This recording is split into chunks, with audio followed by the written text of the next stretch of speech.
안녕하세요. 저는 오늘 정치화법 선거 파트의 선거제도에 대해 소개하도록 하겠습니다. 선거제도는 크게 선거구제와 대표 결정 방식으로 나뉠 수 있는데요. 선거구제는 소선거구제와 중대선거구제로 나뉠 수 있고, 대표 결정 방식은 다수대표제, 소수대표제, 그리고 비례대표제로 나뉠 수 있습니다. 먼저 소선거구제의 의미는 한 선거구에서 한 명이 선출되는 구조입니다. 한 명만 선출되기 때문에 거대 정당에, 즉 다수당에 유리하게 됩니다. 이것은 양당제를 촉진할 수 있는데요. 양당제란 여러 정당들 가운데 정치 권력을 크게 가진 두 정당이 서로 대립하게 되는 그런 구조입니다. 또 후보자의 파악이 용이합니다. 선거구가 좁기 때문에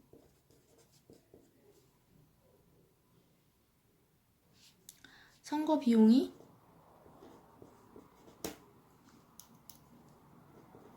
적게 들고 관리도 쉽습니다. 하지만 이 다수당이 유리하다 보니까 유명 후보가 상대적으로 유리하게 되는데요. 이러한 경우 이 사람을만 보고 뽑는 인물 투표라는 그런 문제점을 발생시킬 수 있습니다. 또 선거구의 범위가 좁기 때문에 연고주의를 발생시킬 수 있습니다.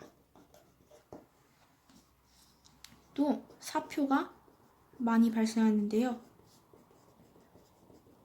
사표는 후보자의 당선에 기여하지 못한 표입니다. 제가 예시를 하나 가져왔는데 여기 소선거구제에 A, B, C, D 선거구와 가나 다라 정당이 있습니다. 먼저 A 선거구에서는 가정당, B 선거구에서도 가정당, C 선거구와 D 선거구에서는 나 정당이 당선이 됐습니다. 이 당선으로 봐서 의석률은 2석, 그리고 다락은 한 석도 가져가지 못하게 되었습니다. 이러한 의석률을 따져볼 때 여기는 50%, 여기는 0%가 됩니다. 그러나 여기 가 정당이 얻은 득표수, 나 정당이 얻은 득표수 모두 더해서 총 득표수인 400표로 나누어 봤을 때 득표율은 30%, 여기도 30%, 하지만 여기는 20%씩 얻게 됩니다.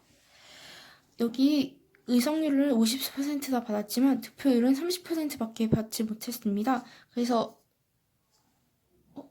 유권자들의 의사는 30% 정도인데 의석률은 반씩이 다 가져가는 과다대표가 발생하게 되고요.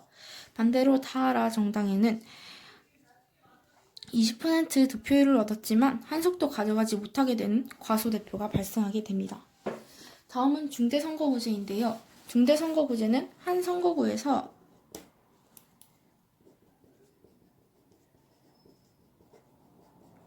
이 2명 이상이 선출되는 그러한 구조입니다.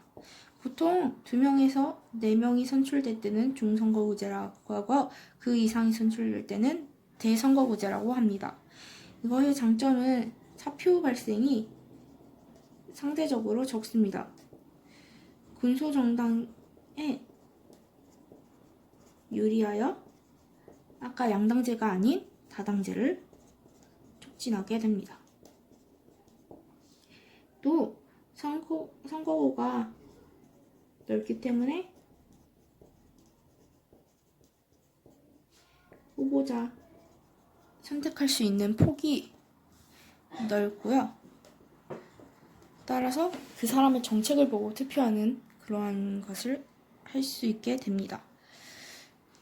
또 선거구가 넓기 때문에 연고주의에 빠질 가능성이 상대적으로 줄어듭니다. 단점으로는 군소정당이 유리하지만 군소정당이 난립할 시 하나로 뜻이 잘 모아지지 않고 전국이 불안정하게 됩니다. 또 선거구가 넓기 때문에 후보자들이 많아서 선택의 폭이 넓지만 후보자들이 많으면 그만큼 파악하기가 어렵습니다.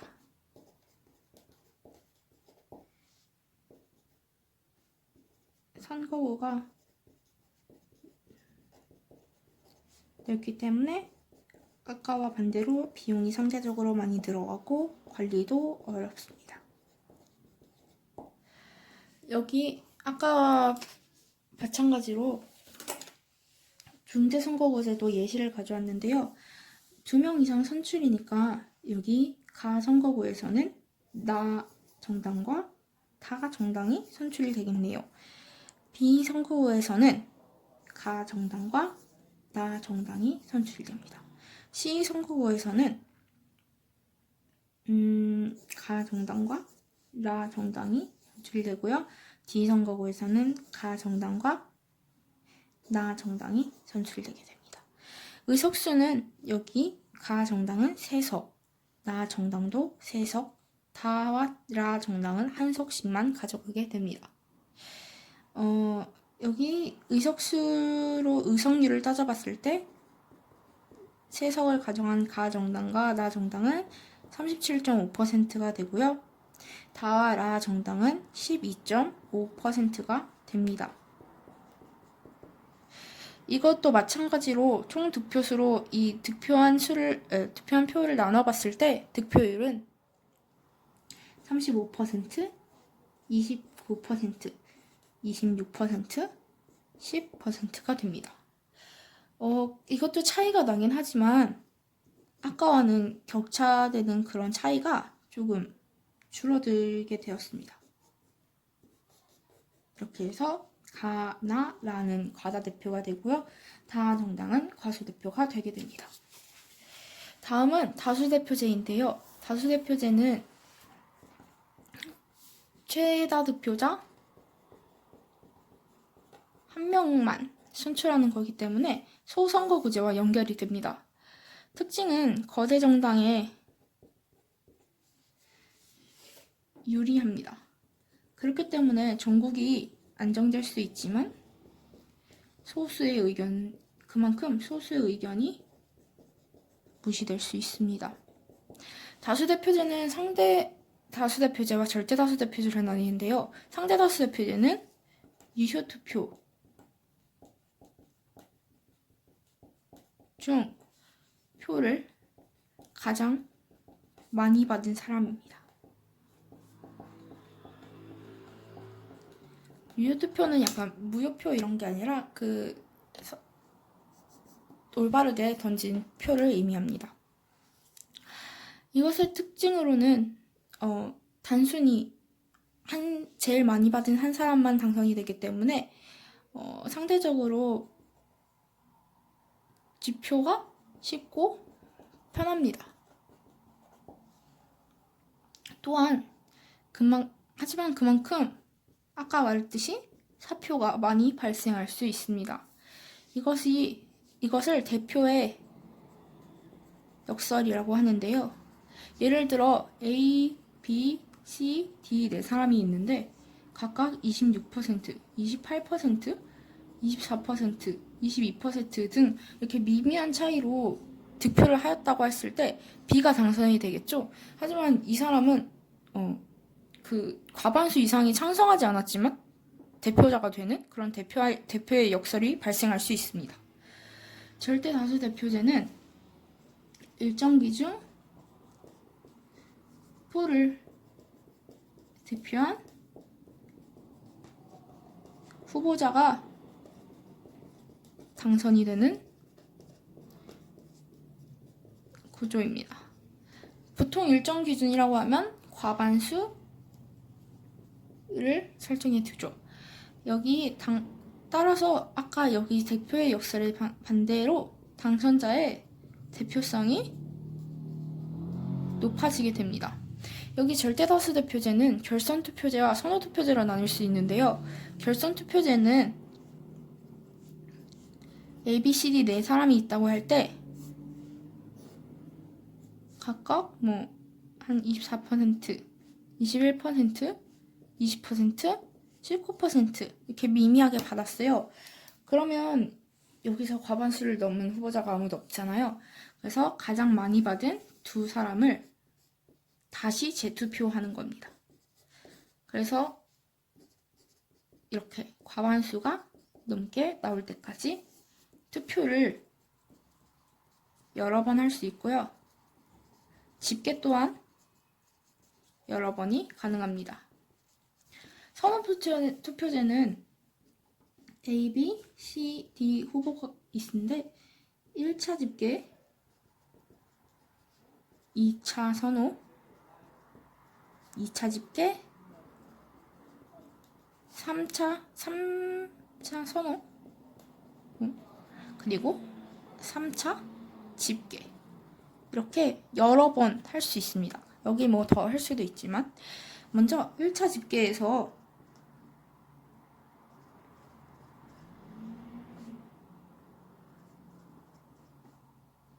이렇게 표를 받았다고 합시다. 이 표는 선호 투표제는요.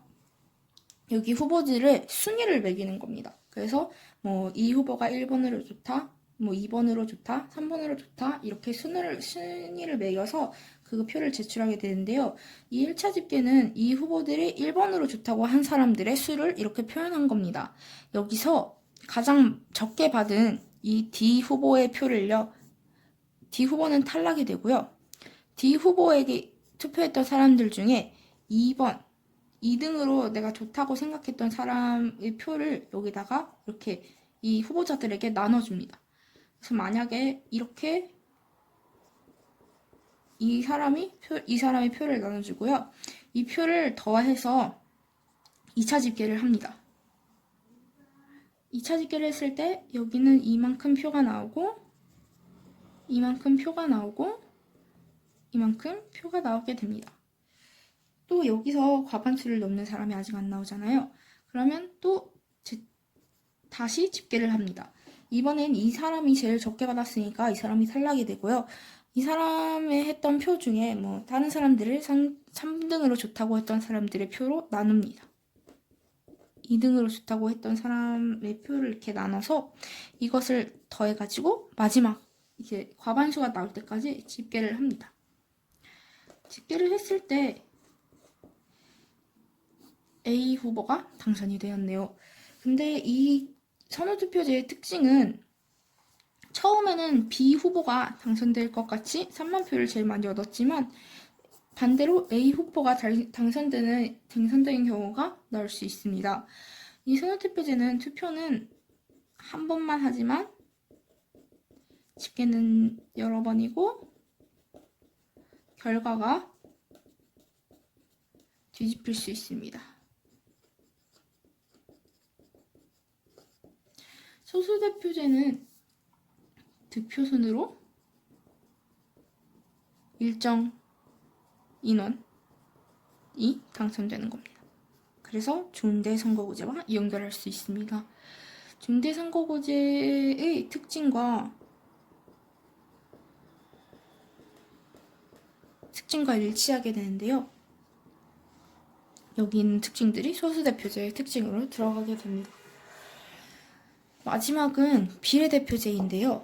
우리나라 국회의원 수가 총 300석인데 그 중에 253석은 지역구 대표인으로서 다수대표제, 단순 상대 다수대표제로 이제 253명의 후보자를 뽑습니다.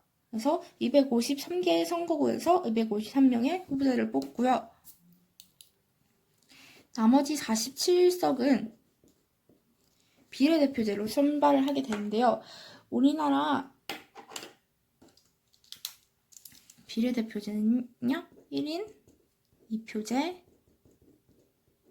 정당, 명부식 비례대표제입니다. 제가 이거를 예시를 한번 가져왔습니다. 253명의 선거구에서 한 명의 후보자씩 선출을 해서 253석을 채우잖아요. 그래서 이 지역구 투표 말고도 정당 투표를 합니다. 그래서 뭐 A 정당이 좋다, B 정당이 좋다 투표를 해서 그 투표에 나온 비율대로 이 47석을 배분하게 됩니다.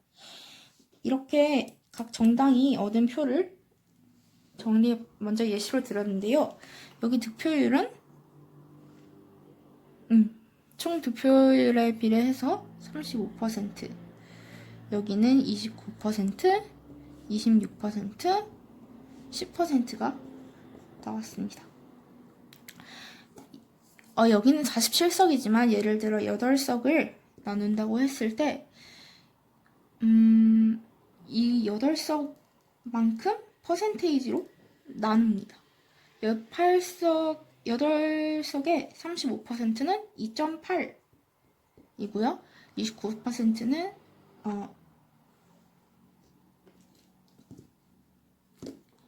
2.32, 여기는 2.08, 여기는 0.8이 되게 됩니다.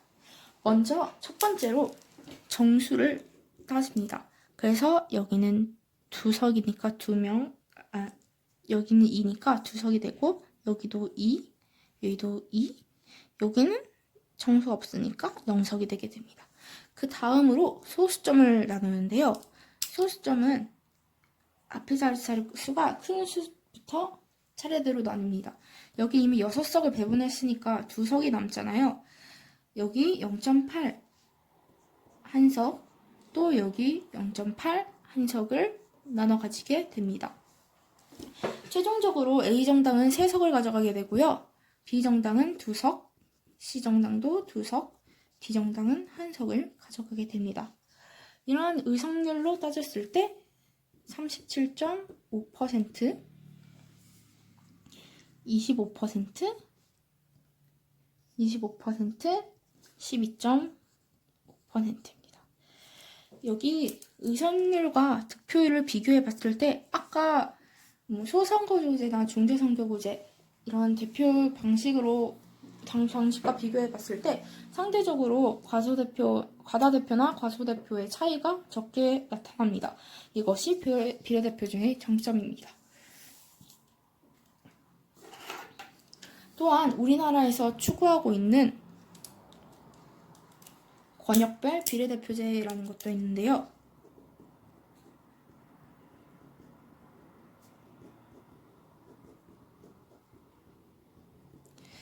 현재 우리나라는 이 비례대표제를 선거구를 전국 하나로 보고 있지만 이 권역별 비례대표제는 이것을 우리 나라 전체라고 했을 때 권역으로 쪼갭니다.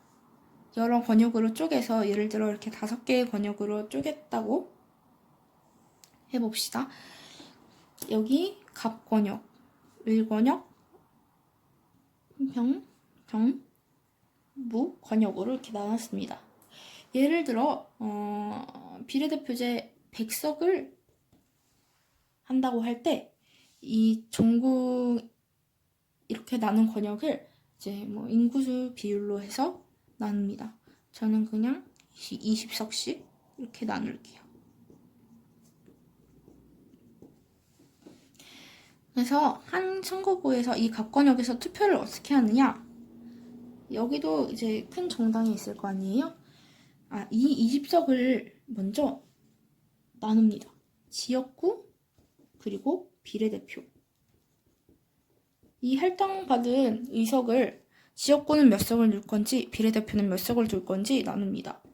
10석씩 나눈다고 했을 때 이제 A정당이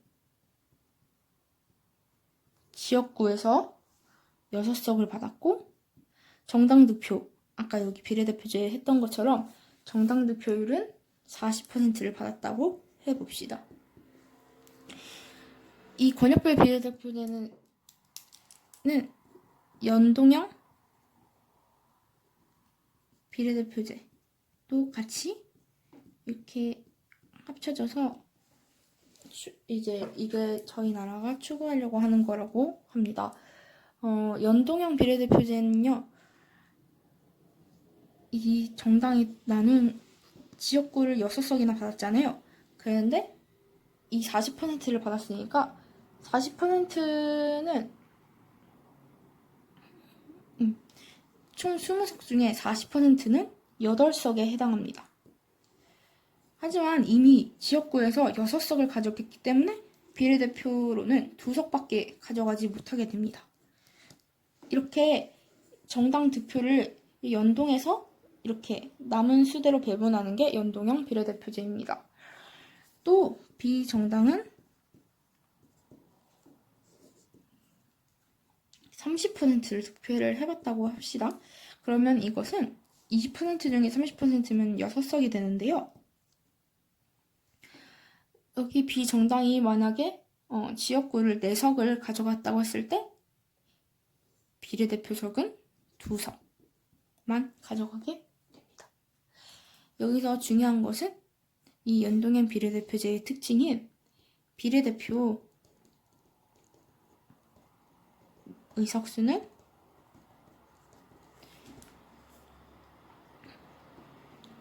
총 배분 의석수 빼기 지역구 당선자의 수입니다. 여기 이만큼 가져갔지만 여기서 지역구에서 6석을 당선이 됐기 때문에 2석밖에 가져가지 못하는 것이 연동형 비례대표제의 특징입니다.